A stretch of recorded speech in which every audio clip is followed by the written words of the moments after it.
Durante millones de años, el planeta respiró sin la presencia humana. Bosques, praderas y selvas regularon el clima, fijaron el carbono y sostuvieron la vida. Las plantas no fueron solo un decorado, fueron la infraestructura silenciosa de todo el planeta. La humanidad apareció tarde en esta historia, y en muy poco tiempo alteró el sistema que lo había hecho posible.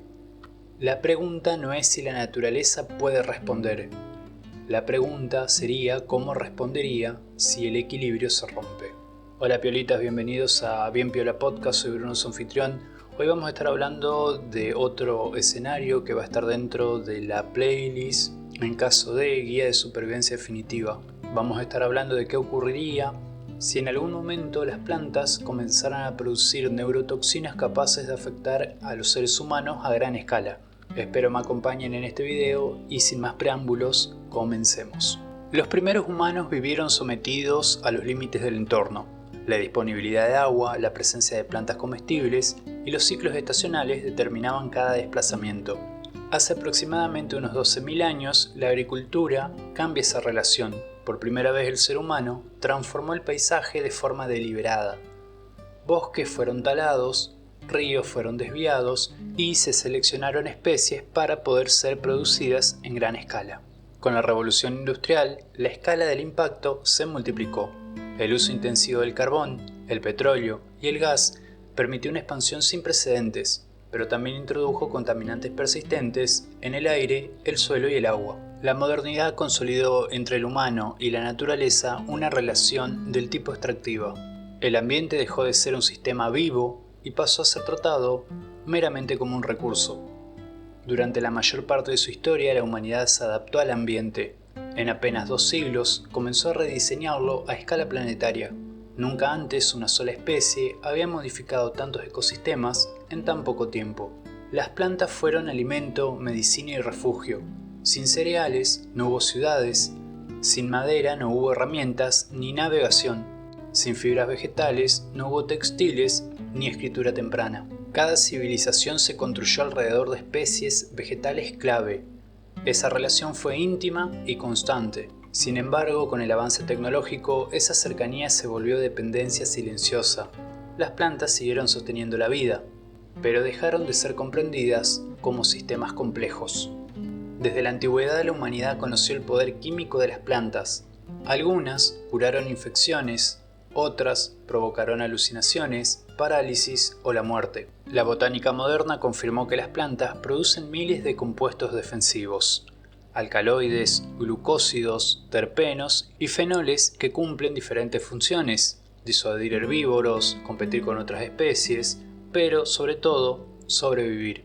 La toxicidad no es una anomalía vegetal, es una estrategia evolutiva. Las plantas no son organismos pasivos, fabrican toxinas, señales químicas y defensas sofisticadas. La diferencia es que esos mecanismos rara vez se perciben como una amenaza global. La deforestación masiva redujo la diversidad vegetal. Los monocultivos reemplazaron ecosistemas complejos por extensiones genéticamente uniformes. Los pesticidas y herbicidas alteraron también redes biológicas enteras. La contaminación industrial introdujo metales pesados y compuestos sintéticos en el suelo. Desde una perspectiva ecológica, el planeta ingresó en un estado de estrés prolongado, y los sistemas vivos, bajo presión constante, terminan respondiendo. Las plantas ya se defienden. Algunas liberan sustancias volátiles al ser dañadas, capaces de afectar insectos y animales. Otras alertan químicamente a plantas cercanas para que activen sus propias defensas. La hipótesis de una emisión tóxica aérea no implica conciencia ni intención. Implica selección natural en un entorno alterado. Si un ambiente favoreciera plantas capaces de liberar compuestos dañinos para los humanos, esas plantas terminarían prosperando. Las plantas se comunican a través del aire y liberan compuestos orgánicos volátiles. En un escenario extremo, esos mismos mecanismos podrían tener consecuencias letales. Si las plantas comenzaran a segregar sustancias tóxicas al aire, el impacto sería inmediato. Las vías respiratorias serían la principal vía de ingreso de estas toxinas. Los primeros síntomas incluirían desorientación, dificultad respiratoria y colapso neurológico. Las zonas urbanas rodeadas de vegetación ornamental y parques se volverían especialmente vulnerables. El aire dejaría de ser un recurso seguro. Nuestras chances de supervivencia estarían supeditadas a dos escenarios. En el primero de ellos, habría una liberación total repentina, una emisión masiva y simultánea que provocaría una mortalidad extrema. Los sistemas de salud colapsarían en horas, la infraestructura dejaría de funcionar y la sociedad caería de forma abrupta. En el escenario 2 tenemos un proceso gradual. Un avance progresivo permitiría cierta adaptación inicial. Sobrevivirían grupos con acceso a filtros de aire y refugios controlados. Sin embargo, el problema central sería el alimento. Distinguir plantas seguras de plantas tóxicas sería casi imposible. El hambre se convertiría en una amenaza constante. En un mundo donde el aire se vuelve hostil, la tecnología no garantizaría la supervivencia. Sin plantas seguras, la agricultura deja de existir y con ella, la civilización. Los animales también se verían afectados. Los herbívoros colapsarían primero por estar en contacto directo con las plantas. Les seguirían los depredadores a falta de presas. Solo las especies extremadamente adaptables tendrían alguna posibilidad de persistir. El colapso sería ecológico, no selectivo. En regiones con escasa vegetación, desiertos, zonas polares, entornos subterráneos, podría haber refugios temporales, pero sin plantas no hay producción de oxígeno renovable ni alimentos sostenibles. La supervivencia humana en esos entornos sería limitada en tiempo y en escala. En tanto, la cronología de este evento podría darse de la siguiente manera. Desde el minuto 1 a las primeras 24 horas habría confusión general, muertes masivas e interrupción de servicios básicos. Durante los primeros 10 años, pequeñas comunidades aisladas podrían seguir funcionando con tecnología mínima y con una esperanza de vida extremadamente reducida. Después de 50 años se habrá dado la desaparición funcional de la sociedad humana organizada y después de 100 años la regeneración de ecosistemas vegetales será total. La Tierra continuaría sin la presencia humana como especie dominante. La Tierra puede recuperarse sin la humanidad. La humanidad, por su parte, no puede existir sin las plantas.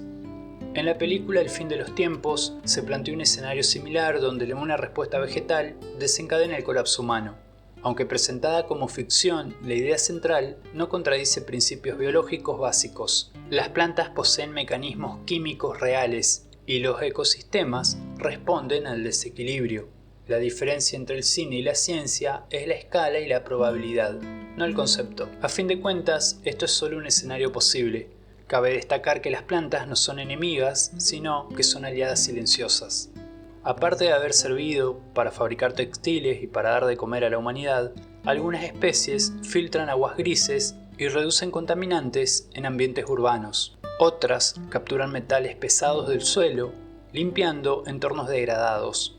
Los girasoles utilizados en Chernobyl, por ejemplo, demostraron que la vegetación puede absorber metales pesados derivados de la radiación. La hipótesis de una rebelión verde no es una profecía. Es un ejercicio de límite, un simple recordatorio de que la vida humana depende de sistemas que no controla por completo, y de que el equilibrio con el mundo vegetal no es una opción ética, sino una condición biológica para existir. Bueno, piolitas, hasta acá el video del día de hoy. Cuando vi El fin de los tiempos, que actuaba Mark Wahlberg, el mismo actor de que hizo El tirador de Shooter, y Zoe Deschanel, creo que era la pronunciación del apellido, la chica que después va a ser la actriz de 500 días con ella, que fue grabada un año después y que de ahí le tomé cierto odio por la película en sí. Si no vieron 500 días con ella, véanla y me van a entender. Bueno, retomando, cuando vi El fin de los tiempos, me llamó mucho la atención porque yo venía más de las series y de las películas de zombies, por ejemplo, que uno puede identificar al enemigo, lo ve de frente venir, ¿no? Y puede hacerle algo. Me llamó mucho la atención que en esta película no había un enemigo claro y que ni siquiera los militares lograban identificar, saber qué pasaba. O sea, era un gran interrogante.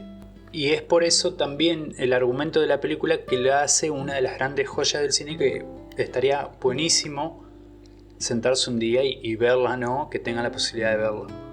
Bueno, hasta acá el video del día de hoy. Fue un tema sencillo, no fue rebuscado como todos los anteriores que habíamos visto. Acá no hay una IA que se revela, acá no hay nadie que apriete un botón rojo y manda medio mundo al carajo, acá no cae un meteorito desde el espacio, pero sí hay una hipótesis bastante realista sobre cuál sería el fin de la humanidad en un contexto donde no nos podríamos defender, no habría un enemigo claro delante nuestro, sino algo flotando en el aire. Espero que les haya gustado, muchísimas gracias por estar, muchísimas gracias por escuchar, nos vemos la próxima.